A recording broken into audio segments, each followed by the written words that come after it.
Hi, my name's Cameron Carlson with AnimeLocation.tv. I'm here at Ohayocon 2018 with Shadow Clone. Hello, how's it going? I'm doing okay. So it's been about a year since the last time we got the chance to talk to you. I was at Ohayocon 2017. How have you been since then? I have been okay. A lot of things have happened, and but I'm still here this year, and I'm super excited about it. Awesome. So last year the crowd really got into your music. How is that feeling? The feeling was great, and same thing happened this year, so I guess they really enjoy what I do, and that makes me happy. I really enjoy what I do, and I love making it for everyone else. Nice. I mean, I can talk. I really like all the energy that people bring when they do sets, so that sounded like it was a good time. So last year we talked about travel. When you travel, what things do you bring on the road to keep you in music and gaming? Oh, that is a great question. Right now, I am mostly all about like Pokemon Go, so I just take my cell phone. I find all of the Pokestops and gyms that I can go to.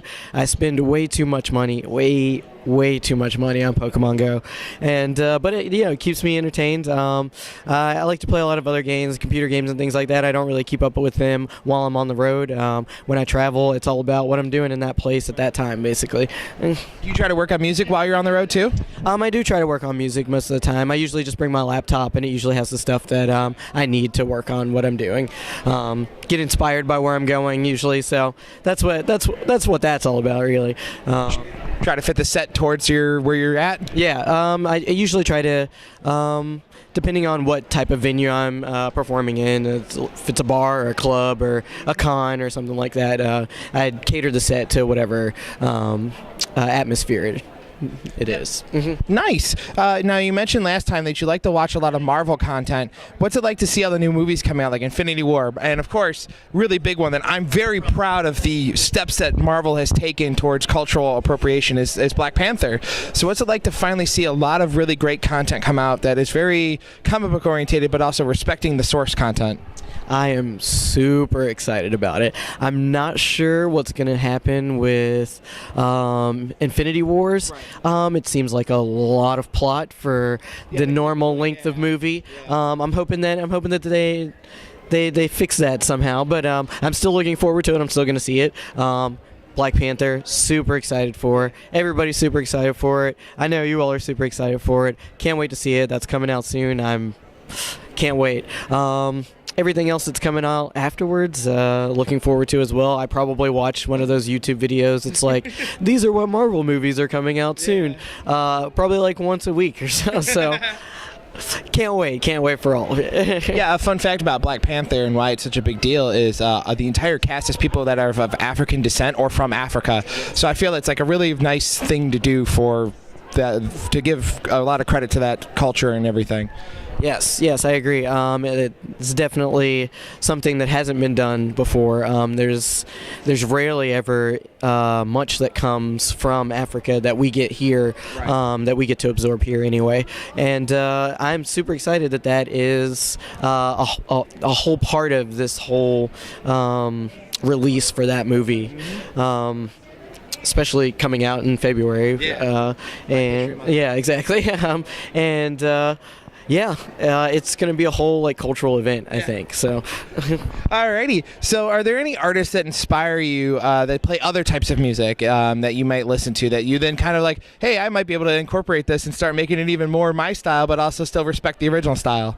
Honestly, every artist that I get to hear and see inspires me. There's always something that you can do to make your set better, and there's always something that someone does on their set that just blows your mind. Even the worst set, you're like, but that was real good though. So pretty much every artist inspires me. I don't really look too much to the big names anymore because they're on a different level than I am, and so when I go to things like cons and other shows, I look at the other artists that are on there with me, whether they're the headliners or I'm the headliner or whatever. Whatever they're doing, I'm like, oh, you're doing that real good. You're doing that real good. That not so much, but I'm inspired by what you're doing. I'm gonna sometimes I assimilate it. Sometimes I look at it and I'm like, okay, I could work on that, and everybody has something that they can contribute, basically. I say my favorite artist is Armin van Buuren. I love him. Yeah, he's one of my favorites. So are there any upcoming projects you want fans to know about at this time?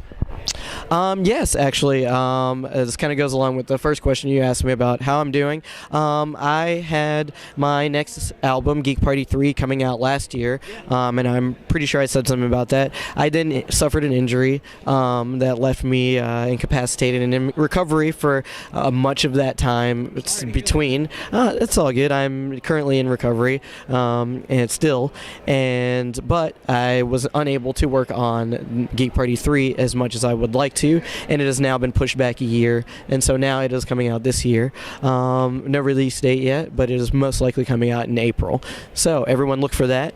You can find me anywhere on social media: Facebook, Instagram, YouTube, all of them, Twitters. It's all going to be Shadow Clone San, and at Shadow Clone San. And email, if you want to email me, is shadowclonesan@gmail.com, and you can ask me about whatever, travel, music, anything, whatever, con stuff, whatever you want to do. And always keep partying like geeks. Thanks so much, man, for coming out and talking with us. Thank you so much. Thank you very much.